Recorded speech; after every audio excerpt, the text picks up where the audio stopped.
गांव में तो सब जगह अकाल की परिस्थिति हो गई है। लगता नहीं कि अब इस गांव में ज्यादा दिन रुकना उचित होगा। काम के लिए बाहर गांव तो जाना ही पड़ेगा। भूषण काम की तलाश में दूसरे गांव की ओर निकल पड़ता है। चलते चलते वह विजयपुर गांव में आ जाता है। वहां उसका रहने का कोई ठिकाना नहीं था और उसके पास कोई काम भी नहीं था। चलते चलते वह एक अमीर किसान जगत सेठ के पास आ पहुंचता है। सेठ जी, मैं भूषण दूसरे गांव से आया हूँ।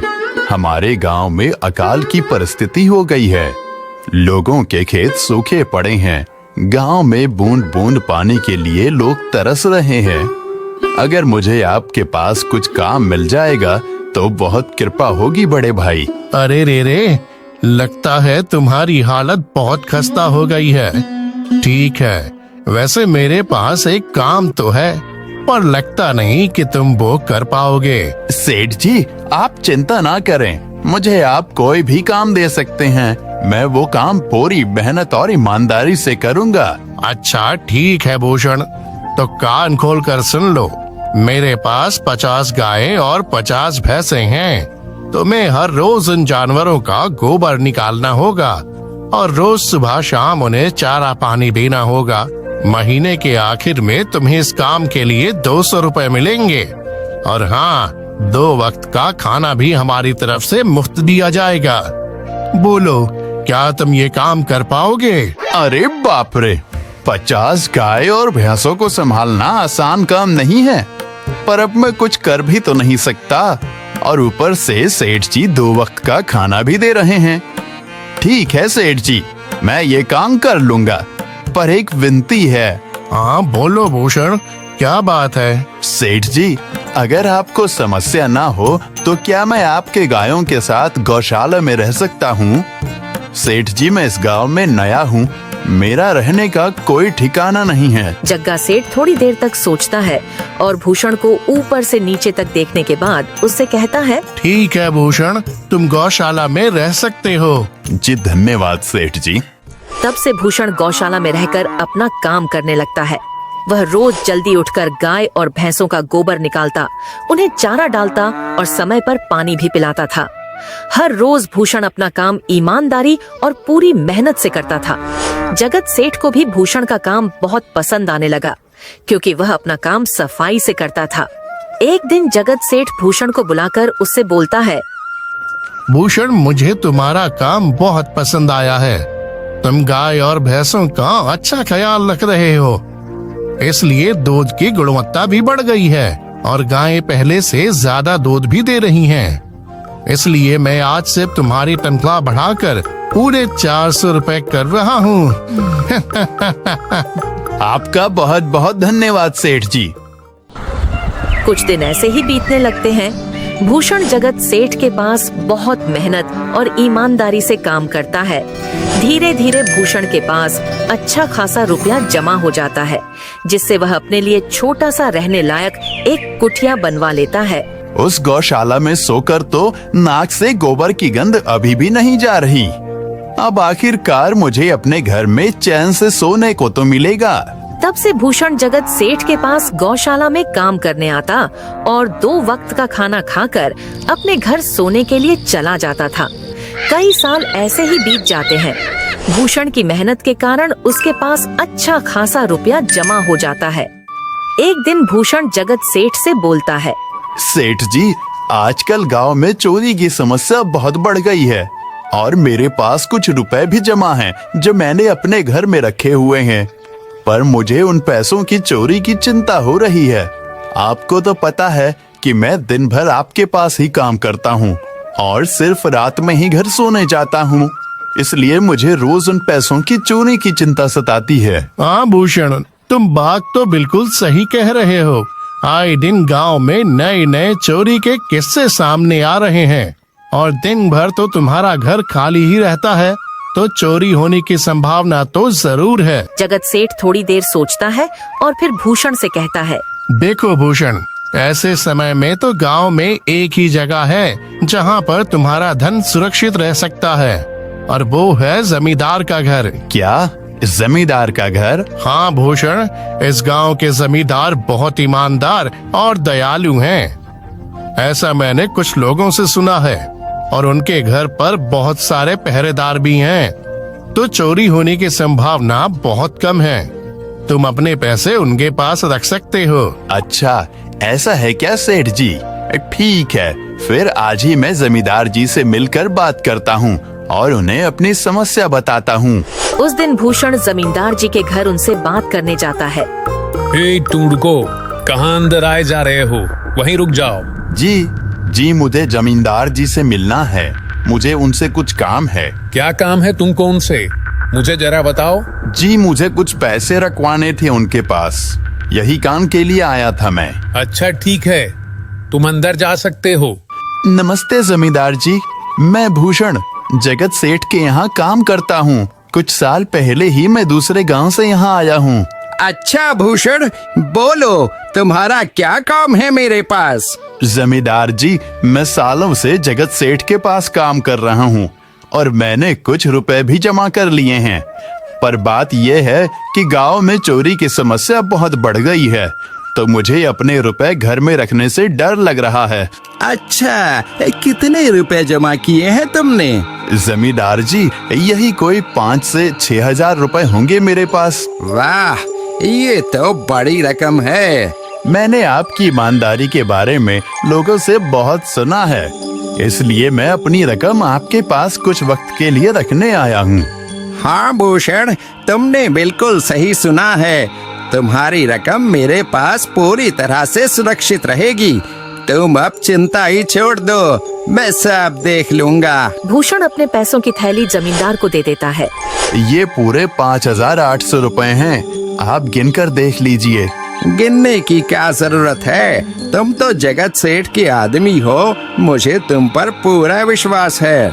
जमींदार जी, आपका बहुत बहुत धन्यवाद। अब मुझे चोरों का कोई डर नहीं है, क्योंकि मेरे पैसे सुरक्षित हाथों में हैं। अरे भूषण, कोई बात नहीं, धन्यवाद तो मुझे बोलना चाहिए, जो तुम मेरे पास आए अपने रुपए रखने के लिए। भूषण अपने पैसे जमींदार को देकर अपने घर चला जाता है। हाँ भूषण, तुम्हारे पैसे मेरे हाथों में ही अच्छे लगते हैं। ऐसे ही भूषण ईमानदारी और मेहनत से जगत सेठ के यहाँ काम कर रहा था। देखते ही देखते 2 साल ऐसे ही बीत जाते हैं। एक दिन भूषण सोचता है, अब बहुत साल हो गए जगत सेठ के यहाँ काम करते हुए। वैसे सेठ जी तो बहुत अच्छे इंसान हैं, पर सोच रहा हूँ कि खुद की जमीन लेकर उस पर मेहनत करूँ, तभी मैं बड़ा आदमी बन सकता हूँ। अब जो मेरे पास थोड़े कुछ पैसे हैं और जो जमींदार के पास कुछ पैसे संभालने के लिए दिए हैं, वो जमा करके थोड़ी जमीन खरीद लूंगा। आज ही जमींदार से मिलने जाता हूँ और अपने रुपए मांगता हूँ। ये सोचकर भूषण जमींदार जी के घर चला जाता है। जमींदार जी, मैं अपने रुपए वापस लेने आया हूँ। आपके पास मैंने 5,800 रुपए दिए थे संभालने के लिए। अरे भाई साहब, मैंने पहचाना नहीं आपको। वैसे कौन हो आप? अरे जमींदार जी, मैं भूषण हूँ। पिछले साल मैंने आपको पैसे संभालने के लिए दिए थे, याद आया कुछ? अरे भाई साहब, मेरे पास कितने सारे लोग आते जाते हैं पैसे रखने के लिए, और सभी के साथ मेरा अच्छा व्यवहार होता है। वैसे आपके पास कोई कागजात हैं क्या? क्योंकि मैं हर व्यक्ति से कागज पर ही व्यवहार करता हूँ। किसने कितने पैसे दिए, किसके कितने पैसे रखे हैं, सबका व्यवहार रहता है मेरे पास। जमींदार जी, ये आप क्या बात कर रहे हैं? आपकी ईमानदारी देखकर ही मैंने आपको पैसे दिए थे संभालने के लिए, और आप अब ऐसी बातें कर रहे हैं। कृपया करके मेरे पैसे मुझे वापस कीजिए। हाँ भूषण, मैं ईमानदारी से ही काम करता हूँ, इसलिए तो तुमसे मैं डॉक्यूमेंट्स मांग रहा हूँ। क्या तुम्हें पता नहीं, जब तुम किसी से पैसों का व्यवहार करते हो तो तुम्हें स्टाम्प पेपर पर लिख कर देना पड़ता है। तुम किसी से भी पूछ सकते हो। नहीं जमींदार जी, मैं आपके पैर पड़ता हूँ, कृपया करके मेरे रुपए मुझे दे दीजिए। बड़ी मेहनत से मैंने वो पैसे जमा किए थे, मुझ पर ऐसा अन्याय ना करें। अरे क्या ये झूठ मूठ का रोना धोना लगाया है? लगता है तुम ढोंगी हो और मेरी ईमानदारी और भोलेपन का फायदा उठाकर मुझसे ये रुपए लेने आए हो। रुक, तुझे अभी सबक सिखाता हूँ। जमींदार अपने आदमियों को बुलाकर भूषण की पिटाई करने को कहता है। इसे तब तक मारो जब तक ये बेहोश ना हो जाए। इस 2 कौड़ी के आदमी ने मेरी ईमानदारी पर सवाल उठाया है, इसे छोड़ना मत। जमींदार के आदमी भूषण को डंडे से खूब मारते हैं। फिर भूषण दुखी होकर अपने घर चला जाता है। भूषण के शरीर पर घाव के निशान स्पष्ट दिखाई दे रहे थे। 2 दिन से भूषण घाव के दर्द के कारण जगत सेठ के घर काम के लिए नहीं जा पाता है। इसलिए अगले दिन जगत सेठ भूषण के पास आ जाते हैं। वह देखते हैं कि भूषण खाट पर सो रहा है और वह बड़ा ही चिंता में नजर आ रहा है। भूषण भाई, तुम 2 दिन काम पर नहीं आए, क्या हुआ भाई? तबीयत ठीक है ना तुम्हारी? कुछ समस्या है क्या? अरे सेठ जी, आप खुद यहाँ आए हो। आप खबर भिजवाते तो मैं खुद चला आता। अरे भूषण, कोई बात नहीं, तुम्हें देखकर लगता है तुम बीमार हो। क्या हुआ है तुम्हें? जगत सेठ, क्या बताऊं, जिस जमींदार के पास पिछले साल मैंने अपने पैसे संभालने को दिए थे, वो आज मुझे पैसे वापस नहीं करना चाहता। वो बहुत लालची इंसान है, वो लोगों को ठग रहा है। और जब मैंने बाद में गिड़गिड़ाना शुरू किया तो उसने डंडे से मार मार कर मेरी पिटाई करवा दी और मुझे वहां से धक्के मार कर निकाल दिया। अरे बाप रे, ये तो बड़ा ही गंभीर विषय है। मैंने तो जमींदार के बारे में अच्छा ही सुना था, पर मुझे भी नहीं पता था कि वो इंसान इतना गिरा हुआ है। तभी मैं सोचूं, हर साल उसकी संपत्ति इतनी ज्यादा कैसे बढ़ रही है। मुझे माफ कर दो भूषण, मैंने ही तुम्हें जमींदार के पास जाने को बोला था। गलती तो मेरी भी है। नहीं जगत सेठ, आप तो मेरा अच्छा ही सोच रहे थे। ये तो उस जमींदार का लालच है। अब लगता नहीं मेरे पैसे उस जमींदार से वापस मिलेंगे भी। भूषण, मेरे पास एक तरकीब है जिससे मैं तुम्हारे पैसे तुम्हें वापस दिला सकता हूँ। जगत सेठ भूषण के कान में सारी तरकीब बताता है। ठीक है सेठ जी, हे ऊपर वाले, ये तरकीब कामयाब होने दीजिए। अगले दिन जगत सेठ बहुत सारे पैसों को एक सूटकेस में भरकर खुद जमींदार के घर जाता है। अरे जगत सेठ, आज आप खुद यहाँ? बोलो भाई, इस गरीब के घर कैसे आना हुआ? हमारा तो ये सौभाग्य है कि आप जैसे धनी आदमी के चरण हमारे घर में लगे हैं। नमस्ते जमींदार जी। अरे जमींदार जी, आप तो मुझे अब लज्जित कर रहे हैं। वैसे मैं कुछ महीनों के लिए दूसरे राज्य में व्यापार करने जा रहा हूँ। मैं ये लगभग 50,000 रुपए लाया हूँ। मुझे डर है कि कहीं ये चोरी ना हो जाए। क्या आप मेरे सारे पैसे अपने पास संभाल कर रख सकते हैं? आपके सिवाय इस गांव में और किसी पर भरोसा नहीं कर सकता। अरे जगत सेठ, ये भी कोई पूछने की बात है? मेरे पास आपके पैसे बिल्कुल सुरक्षित रहेंगे। आप निश्चित होकर व्यापार करने जा सकते हैं। इस बार तो बड़ी मछली हाथ लगी है। बार बार ऐसा मौका नहीं मिलता।